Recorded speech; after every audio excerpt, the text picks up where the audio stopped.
So thank you for all your questions. And I noticed there was a queue for books. I hope there were a number of people interested in Nomad Century.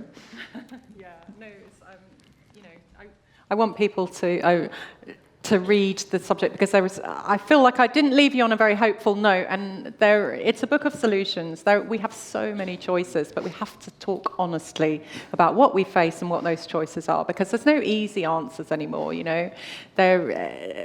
People will sell you easy answers. There is no easy answers. Everything comes with trade-offs. But in order to decide which are the most palatable, we have to discuss openly and honestly what each involves, I think. Great. Now, I'm going to start off with a few questions specific that were triggered by the presentation, and then we're going to go into the consequences of the thoughts you stimulated. But let's start off with some specifics briefly. So Sean King about metrics. I'm calling it metrics. Do we need to change our nomenclature? 1.5 degrees C doesn't sound sufficiently dangerous to mobilize public opinion. How about banding them dangerous, apocalyptic, and extinction? I mean, it's a big point, because we're getting we read the papers, it's a few degrees. Oh, come on. That'd be quite nice in Marbella. Yeah, so people, there are a lot of problems with the semantics around it, because global warming sounds quite nice, especially, in these temperatures. I could do with a little bit of warmer. And, every time I go outside, it's raining. I can't remember what the sun looks like. What does the sun look like? I guess you never see it at all here in Keele. Sorry. Yeah, but it's absolutely true, The problem with climate change is often described as change that's happening too quickly. But the problem is it's happening too slowly for us to notice. Our baselines have already shifted. And that means that we don't see it as the emergency crisis that it is. So, I'm all for different namings. Now, because I'm a scientist at heart and in background, I like to stick to the temperatures we're actually talking about. And I think when we talk about apocalyptic, when we talk about extinction, we have to be very, very careful about what we really mean by that. Scaring people, it's very tempting, but it's not the answer, because it provokes the fear response. And the fear response means, there's nothing I can do, so I won't do anything. I'll just ignore it, right? I can't engage with that because it's terrifying. I can't think rationally because I'm full of fear hormones and, adrenaline, cortisol. I can't engage with that. I think it's much better to try and engage people in understanding that change is happening, that we're in a crisis, that the world that we live in is changing, and it's very natural to fear change, to fear the unknown. We are now living in a very complex world, and that complexity does come with huge uncertainty in so many areas. It's multifaceted. This is systemic. One thing affects another thing. We have these knock-on effects, and it's planetary, right? And it's global. And when I say global, I'm talking about the political, socio-economic system. When I'm talking about planetary, I'm talking about the Earth systems, the ocean currents, the temperature, the erosion patterns of rivers. All of these things interact with each other and create this very difficult, complex situation. And so I think the way to grapple with that is to first of all get over the change is terrible, change is fearful dynamic that we live with quite often, because change is scary, and say, right, let's look at the world that we live in now, okay? It's not so great. There are lots and lots of problems. The air is polluted, it's disgusting, it's killing people prematurely around the world, but in our cities, in this nation. The rivers are full of, trying to think of a polite way of describing excrement, pollution, all sorts of disgusting things that we can't swim in. Food prices are very high. Energy prices are very high. Inequality, all of these things. We can imagine a better world. What would that world look like, right? We can imagine a world where the air is clean, where nature is thriving and biodiversity is thriving, where we have enough food to go round, where we have clean water, where there is less inequality, where energy is we have this renewable rollout, which once it's there, we don't need to keep refueling it. We don't need to keep digging up more oil to fuel it. It's there. We can have abundant, relatively cheap energy, right? That's a vision that we can think of, a better Anthropocene, a better world, and then how do we get there? What are the steps to get there? And for me, I think that's a different way of addressing the problem. Forgive me interrupting, but we're not going to get through the questions. No. That was only one. That was a question about metrics. Okay, so we can either go through with very quick answers, or I can give them strength. I know, it's up to you. Which way do you want to go? Because they're going to be on different aspects. Okay. So I think we just need to sort of unpick each one. Okay. Now I've got this one. You say I've got three here about population, and we could spend half an hour talking about it. But let's just see. Ian Duerdoth says.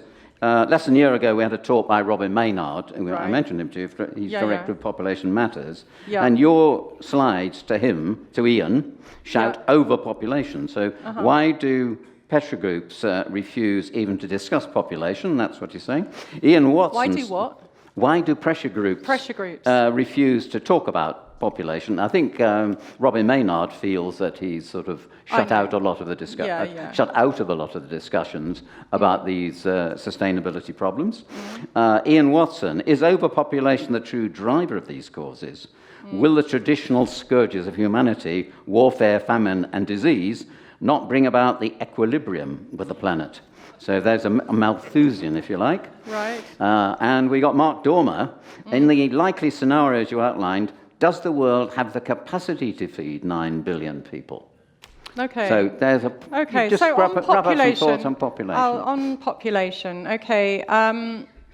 So overpopulation, I don't really know what that means. I mean, to me, it doesn't... it's a changing dynamic. We had a situation where there were too many people to feed, and then we discovered industrial fertilizers, the Haber-Bosch process, and we now can feed them. In terms of population is likely to peak.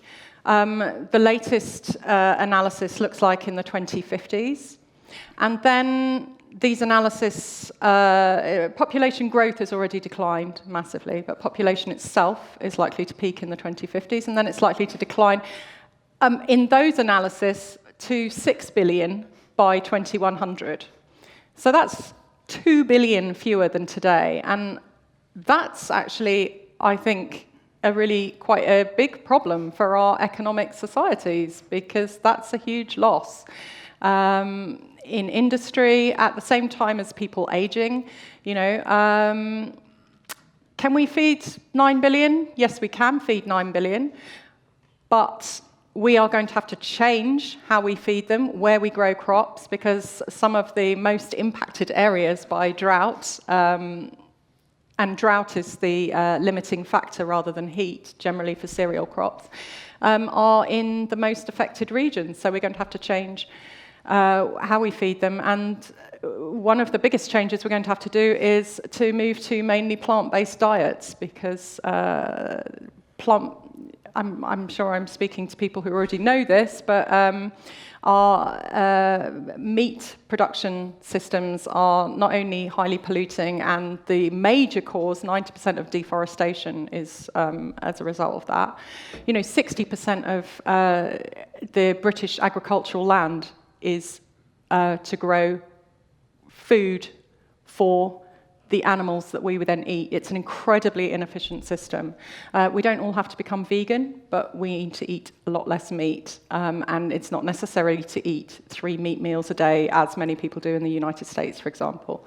But that should completely change the dynamic, and we also need to look at new food, algae production. In terms of farmed animals, it's insects, which are delicious, actually, if they're cooked right. I'll leave it on that because I've been told. We had Henry Dimbleby here, so okay. So you know about all of this. That's good. Bob wonders about cities, because you talked about them quite a bit. Yeah. Why is a large city? It's an interesting question, and there's probably a good answer. Why is a large city a viable solution to the problem? Right. So cities are the most efficient way of housing people, and we've been undergoing a urbanization project globally for the last 200 years. In 1800, 3% of the world's population lived in cities. Now it's well over half. By mid-century, it will be, probably around between 70 and 75% of the world will live in cities. Living in cities gives us an opportunity it's the synergy, essentially. So cities are greater than the sum of their parts. So it means that energy production can be much more efficient, heating, water, everything that we produce. But of course, cities are also the largest polluters, the most polluting type of habitation. But there's a lot we can do about that. If we change transport infrastructure, again, much more simple in cities. Most of the innovations we need to do in terms of the material choices that we make, and moving from cement and concrete to everything from cross-laminated timber to there are many different construction materials that we can use and how we use them. Cities are also, they are good. I mean, I'm a particular fan of cities, but they are also a great concentration of people, which means that rewilding is much more possible because you leave those places to nature. Right, well, I'm going to stick in my village, but I do take the point. My children live nearer to cities, and I think my grandchildren will live in cities. I think I can understand the pattern, right? Yeah. I'm going to switch to Adrian Cartwright's question, which is, when will we pass peak oil, and will we then start to see any significant decrease in the rate of climate change that you've been describing? Is that sort of built into everything? I mean, we don't need to go through all the stuff again. So, no, is that built in? What? Is the idea that we'll run out of oil built into all these projections to 2050? It's not running out of oil. We're moving away. This decarbonisation project, however many fields Rishi Sunak signs off, that project is... We've talked a lot about Earth system tipping points. There are social tipping points. And in terms of our energy systems, we are on the road to... And in terms of cars as well, EVs, we're moving in that direction now. We're not going to go back. In terms of renewables, I saw one analysis actually which suggests that by next year we should have reached peak fossil fuel, which is incredible. It's much faster. So, so we are on that road. Obviously, the renewables rollout has been absolutely phenomenal. It's been one of the biggest surprises of my life, and it's brilliant. It needs to be 5 times faster if we're to meet any of our targets, which we're not going to meet. But it's pretty incredible. So, a new solar or wind power station is now much cheaper than just refueling an existing coal-fired power station. Who would have believed that? Wow. Yeah, so we're going to be moving away from oil before we run out of oil, way before, yeah. Great. We've got the other questions, just so you know what's coming up. Yes. We've got a lot of questions about the UK immigration issues. We've got questions about the international order and what they're doing about it. We've got stuff about personal action. We haven't brought the microphones in yet. We'll do that and see if anyone wants the microphone in a second. Chris Nibbs, though, just a very quickie here. He wants to know, because it's close to home, the Gulf Stream tipping point, and how will that affect the UK and when? Do you know about that? Yeah, so hopefully we won't pass that tipping point, because that's really frightening. Probably not this century, let's hope, but some scientists think we may be passing it this century. So it won't be incredibly rapid, but we're already seeing very worried perturbations in that circulation. We're seeing things like this kind of stultification, where we see sort of either heat domes sitting on a region for ages. So instead of a heat wave passing in a day or a couple of days, it sort of sits there for weeks. And the same with these atmospheric rivers. These are all signs of this perturbation when we get sort of stuck systems in place, which shouldn't happen. So we don't know, and hopefully not. When we get too much heating in the top layer, and that's to do with everything from the melting of the ice, the hot water we're not getting that churning that we should get. That's the problem. That's when we get these horrible weather systems, which are very damaging and very hard to adapt to, essentially. I've got two questions here in the same area. They're really close to a big theme in your presentation, and it's about the global north versus the global south. Right. So, I mean, let me read them both out, and then you can give a single answer. Gavin Idians puts it this way: thinking ahead, global migration, much of the global north is China and Russia, who do not encourage migration in. Where are the 3 billion displaced citizens going to end up? And Jeff Elliott: if southern migration means the north will have to share land and resources with the global migrants, how will we persuade the north to have less, or the inhabitants of the north to have less land? So I think you've triggered those questions. Very interesting thought. It's hard to do that very briefly, but in terms of China and Russia, so Russia, one of the most xenophobic countries, is also one of the fastest depopulating countries, and that's before they were sending lots of young people off to be killed. So it's got cities that have got no young people in them anymore, and even though it's incredibly xenophobic, they have loosened their immigration policies quite significantly. First of all, to let a lot of former Stan Soviet bloc countries to migrate in, but also a lot of Chinese people. In fact, it might be that East Manchuria. I'm quite interested to see what happens between China and Russia over the coming decades, actually, because the East particularly is becoming home to enormous numbers of Chinese people now, who could easily, that could easily be a new kind of land zone. There is already quite a lot of internal migration within Russia and within China because of climate. So, this great north-south or south-north water project, for example, which hugely ambitious project by China to move water around, it's not working. It's just, it cannot compete with the situation that we've got with climate change. So people are having to leave, and there's been huge drought. We don't hear about it so much in China. And there's also been problems in Russia, but Russia is actually going to be a net winner. A lot of the Siberian lands, for example, are already changing rapidly, and Russia is banking quite strongly. If you look at a lot of the documents from Putin's, he is banking on exploiting that whole Arctic region for mining, for not just minerals, but also agriculture. It's one of the reasons why he wanted Ukraine, because of the breadbasket.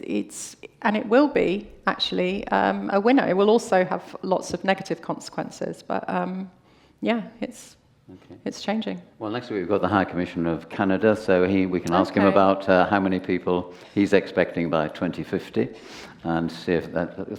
That's a curveball for him, not for you. Just to mention, we've got the microphones with Harry and with Liv upstairs. So if you'd like the microphone, just put up a hand. I've got loads of questions here. So anyone? Yeah, it'd be nice to hear from someone. Yeah, we'll get someone. I'm just going to give you the these questions about immigration in the UK bit, and then we'll get the microphone going. Okay. Right, so Richard Tadman, acknowledging the majority of governments and much of the press seem to be hell-bent on demonising immigration. I think he's talking about the UK. What hope do you have, and how do we bring about change? We've got someone else. Does our present government understand the implications of the crisis that you've described? John Hartley, UK immigrants. Does the UK need a complete overhaul of housing policy in order to accommodate migrants? Yes, but not just to accommodate migrants. It needs an overhaul of housing policy generally. But also, it's quite obvious that the migration is not just broken, the policy in this country, but also globally. It's a complete shambles. The way that Europe's been handling the migrant situation is a complete shambles. We need to be pragmatic and honest about what's happening. People are moving. We can't just turn people back. It's not working. It won't work. It just causes misery. It's very expensive. We have to come up with much better solutions, and it needs to be planned, it needs to be managed, it needs to be humane, of course, but it needs to be also transparent. So, countries are not small places that happen to be on the front line, are not overburdened with large numbers of people that are then not able to be distributed anywhere or being held in camps, because communities can't deal with that. Before we take that question up there, there's a follow-on question to that, which comes from Sandy, which is about cultural norms.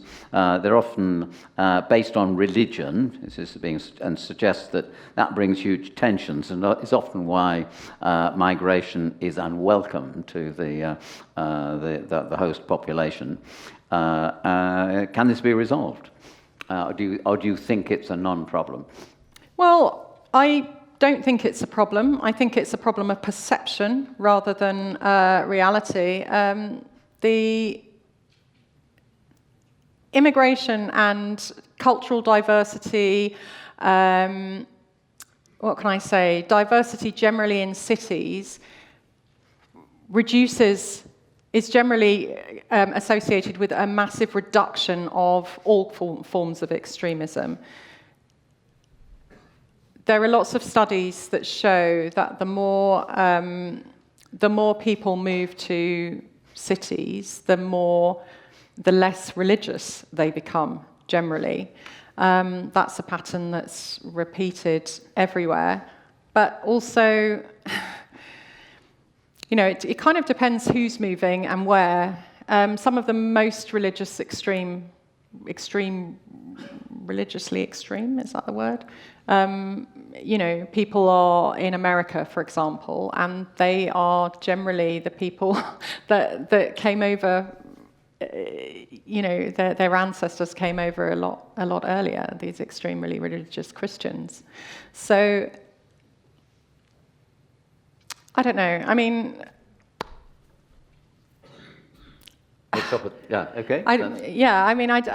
People have different beliefs. Some people are Muslim, some people are Christian. I mean, I don't know. You don't see it as a big issue? Obviously. I don't see it as a big issue, really. Fine. We've got a question upstairs. Could you just wave? Yes, I think it's on the right, front row in the balcony. To what extent is global warming the result of naturally occurring climatic cycles, and to what extent the result of unsustainable population growth? And if the latter, why aren't we addressing this rather than climate change?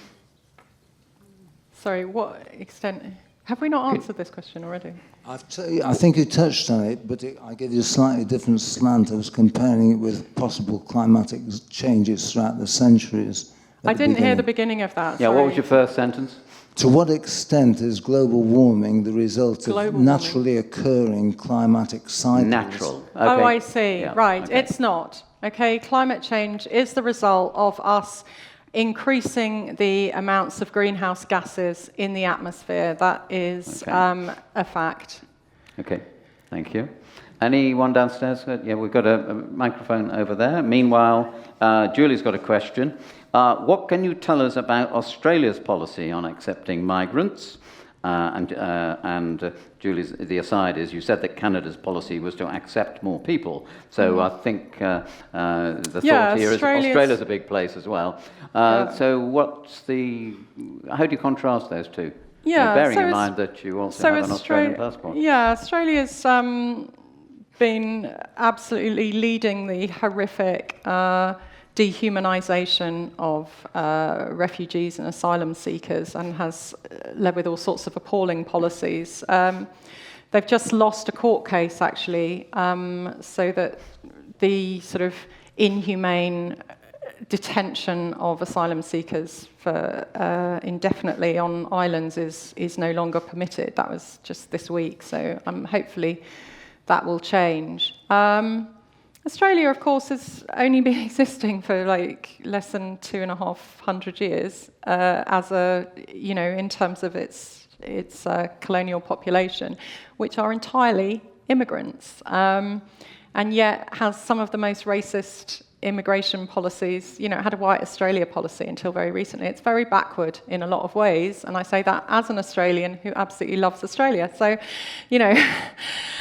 I think that is not an example that we should draw on. Australia is also one of the biggest climate, one of the most at-risk countries. It is very wealthy and will be able to adapt to some degree, and it's also going to be one of the beneficiaries of this whole renewables rollout, because it has incredible amounts of sun, incredible amounts of land, incredible opportunities, amounts of uranium and so on, minerals that will be necessary in this new economy that we're moving into. But it's also pretty unlivable for many months of the year in many places already in 2023.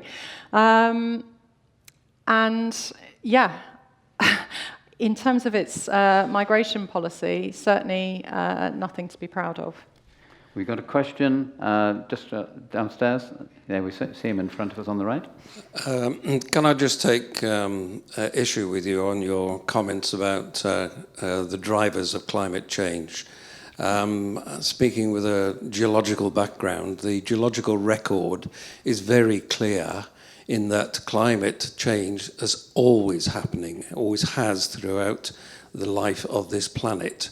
And the mean temperatures of planet Earth are now much lower than they were 200 and 300 and 500 and plus million years ago. Yes, this is absolutely true. But can I just say that since humans have existed 200,000 years ago, and since our entire civilization has existed, when we invented agriculture 8,000 years ago, and built our cities, and lived within the confines in this large population that is now 8 billion people, we have never experienced temperatures, anything. We evolved in the Pleistocene, a time when most of the Earth was covered in ice sheets, which changed. So in terms of climate change, we have not had to deal with this in any way near what we are already dealing with and what we will be dealing with in the coming decades. I was going to go on to say that the drivers of the current recent cycles of climate change are entirely man-made, and as a result of pollution that man has generated. But the climate cycle was going to happen whether we liked it or not. We have just accelerated it significantly. Yeah, Okay. we're actually heading towards we were heading towards an ice age, which we've now put off indefinitely. Okay. Anyone else with the microphone? Please show a hand. And thank you for the challenges. Now I want to move on to some questions about, they're broadly about personal action, because you've stimulated quite a lot of the people here. Hazel Glover, the first half of your lecture gave us a very scary and depressing view of the state of the world. Many of us will not be here. Jesus, many of us will not be here in 2040. I'm looking for the calculator. You will be. I'm planning to be, but I'm not sure. You can either take that as we're all quite old, or she's got some sinister plot for us all. So anyway, but we want to leave a better world for our grandchildren, is basically Hazel's point. Yeah. So she says, we're recycling, we're using less energy, what more can we do? What can we do to help with the aim? Okay. Alison says, how can I as an individual influence the problems we face? So you've triggered a thought with her. Alan Parton, given the set ways many people in the developed world react to pressures without understanding the longer-term impact of their reactionary attitudes, he wonders whether you're sort of an optimist about getting more people like Hazel in her frame of mind who wants to do something to help. So shall we start with that? Yeah, action. so in terms of, this is a planetary problem, it's a systemic problem. We're all part of the system, okay? So there are things that we can do. So we can, first of all, vote for people who actually take this seriously. We can raise this as a conversation topic. We can talk about it, because by not having these conversations, we're not being honest about what we face, about what the choices are, about where we want to go personally, what sort of world we want to live in, what sort of society we want to live in. If we have money, investments, we can invest them in companies and institutions, in banks, in building societies that are not making the problems worse. I mean, first of all, it's a terrible financial investment to be investing in fossil fuels at the moment. That's a dying industry. It's also polluting. But we can invest in places that are socially, environmentally responsible and trying to do better things. That's a really, really great way. If you've got a pension, invest it wisely. Eat less meat, did I say that? Yeah. Love nature, take care of it, take care of your own little bit of environment, right? Which is part of the wider environment, and encourage that in your younger friends and relations. Young people actually are much more engaged and much more they're much more informed about a lot of these issues, and of course they have the burden on them of climate anxiety and all sorts of problems. We can all, I really meant what I said about community, about cooperation, about love, really. That's how we operate as a species. We take care of each other, and we need to do that. We won't get through any of this alone. We need to console each other, but we also need to work practically together to make change, to support each other, and to support, rebuilding the environments that we want to take care of demanding change, demanding that our rivers aren't full of shit. These are real problems that we can engage in. But it is, it's obviously a city problem, a state problem, and a global problem. So we need leaders also to step up. I've got a question on the left-hand side, front row. Good evening, Gaia, and thank you for your talk this evening. I want to pick up on something you said a little earlier about a lot of Chinese moving into the eastern part of Russia. And I wonder whether that's driven by political motives, because China is very expansionist, as we all know, or is it due to climate change? And how do you measure such conflicts in the evidence? Yeah, well, I don't think you can separate a lot of things. I think climate change, these are all interwoven, and absolutely, climate is involved in a lot of issues that we don't reckon. The chronic droughts that we've been seeing across parts of the world have directly led to conflicts, but they've also been exacerbating conflicts. In terms of China, yes, it's expansionistic, and yes, I think there is quite a strong chance that will become East Manchuria again, like it was part before. And it's quite a valuable place to move into if you're Chinese right now, because if you look ahead at the climate models, there is opportunity there. And so I think that is, I don't know, I think it's a factor. Yeah, I think it's a factor in a lot of these decisions. Certainly the Chinese government is very, very canny with and protective of water. Especially along the Tibetan plateau, including stealing enormous amounts from places like Bhutan and water rights, upstream, because it needs it, and everyone will need it. So it's getting in there. It's a type of colonialism for sure. We've got quite a lot of questions still to come about governments internationally, what they should be doing about it. But I just want to focus on a couple of points members raised about the level of the individual. It's an observation really by John Whitehead. The problem with the social solution is increased individualism exacerbated by social media, etc., etc. So he perhaps, I don't want to put words in his mouth, but perhaps he's suggesting that the young people that you think are more keyed into it are in fact more individualistic. I don't know if that's what he meant, but that's the observation he's made. Pat Simpson is talking about in a different way. How do we overcome self-interest, both politically and socially? And she wonders whether, she wants to know whether she or we should be out on the streets campaigning. Because she says, where can the displaced go? So should we actually be campaigning? Is this something that you feel so strongly about that we should be campaigning? And which group do we join? I would never ask other people to become to go out and campaign. That's a decision you have to make for yourself with your own conscience. But if you feel strongly about it, but yes, I think there's no doubt that the decision, for example, in the 2015 Paris Agreement at that COP to, keep below 2 degrees and try to keep below 1.5 degrees was, I think there is absolutely no doubt that was driven largely by this enormous presence of young climate activists putting pressure on government. And I think that's the same with the loss and damages agreement. I think that activists do have power, even though you might think that they don't. And in terms of self-interest, it is in your self-interest for us all. Like we don't operate alone, right? None of us is alone. We depend on each other, and that's true for the individual and society. But it's also true for individual states and.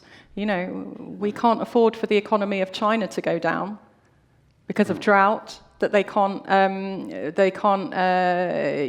their hydropower, so they can't provide. Don't have enough food, and we can't afford in Britain for their economy to go down because they're all interlinked. We're all interlinked. This is a problem that affects all of us. Right, we're running out of time. We're going to take one quick question from there, if that's possible. The chairman has slightly anticipated my question because I was going to say that you've probably noticed that probably 90% of this audience won't be here in 2050. Oh God, everyone's dying. No, it happens when you get to a certain age, right? There's a woman in Congleton who's 108 years old, by the way. If that's any encouragement. Yes, I know. If I'm alive in 2050, I'll be 104. So I don't think that's likely. That's perfectly possible. Anyway, that's not my question. My question is, have you considered to what extent these problems are given sufficient profile in our educational systems, in the schools and in the universities? Because that's the generation that's really going to have to try and solve this problem. Yeah. People don't listen to very old people very much these days. And actually, speaking for myself, and I imagine probably some others in this audience, most of the income that I now have as a pensioner, I give to my children and my grandchildren for their education. Can we get, that's a brilliant question. Yeah, so I would say that, is it happening? that absolutely our education system is not fit for the 21st century that we're living in. And not just because we are not talking about climate change to all generations, but it is the backdrop of our lives, right? It's a really huge, important issue, but it's also tied into biodiversity loss, to how water is used around the globe, to the materials we use and how they're produced. All of this should be taught, in my opinion, in primary school. Also, why are kids still, learning how to do? My son is learning long division, written long division. He's going to have a calculator in his pocket. We have iPhones. We have, it's completely redundant. Whereas he isn't learning, he's learning how to memorize these crazy stuff. He's not learning how to find who to get the information from, how to trust it, how to analyze, and the context behind facts that he knows. We're living in a completely different world, and yet we have this Victorian education system. It absolutely has to change, I believe, in so many ways, yeah. I'll take one question only with the microphones from upstairs. It's in the balcony, in the middle. Hi there. You describe this sort of nirvana status. I think you've been a bit too idealistic. This afternoon on the science programme on Radio 4, they were talking about the COP 4 years' time, and they're not really putting the money where their mouth is. It's all talk, and everything that you're talking about is operating at the lower level, but the people who are making the decisions are not being influenced by that. So what do we do about it? Thank you. Yeah, we have very, very poor leadership. We've had it for some time, and it's very worrying. So in terms of what I talk about and what I write about what is possible. There are lots of choices that we all still have. I could write about all the bad places we can go in the future, and we can go into lots of bad places, but for me that's not helpful or useful or a good use of my time. I want rather to focus on what is possible to produce a good outcome. And we have many choices there. And that is something that we can hold on to and achieve if we try. In terms of, it's not mad optimism, it's pragmatism. I've already said that we're going to exceed 1.5 for sure, probably in the next few years, 4 years probably, and most likely 2 degrees. I've shown where we're going to. So we need to prepare for a world that is 3 to 4 degrees hotter by the end of the century. I set out in my book ways that we can manage that, ways that we can have a livable future. There are many solutions, and if you don't like them, what are your solutions, I would say?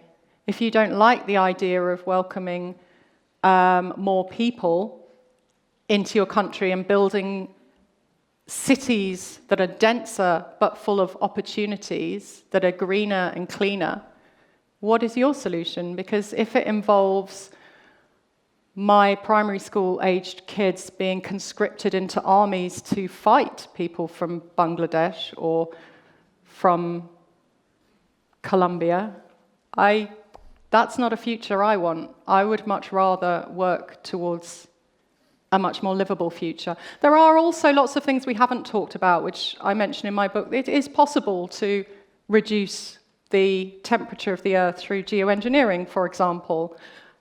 We're not talking about that, I think that's something that is quite likely to happen in the coming decades because of the horrific nature of what we face in terms of the climate systems. How would we manage that? Who would do it? What would be the legal requirements? What would be the parameters? How would we compensate countries that have negative effects? When would we decide to stop it? What are the, we're not having any of these conversations because we're not facing up to the fact that the temperature is going to rise and we face a step change in the consequences. So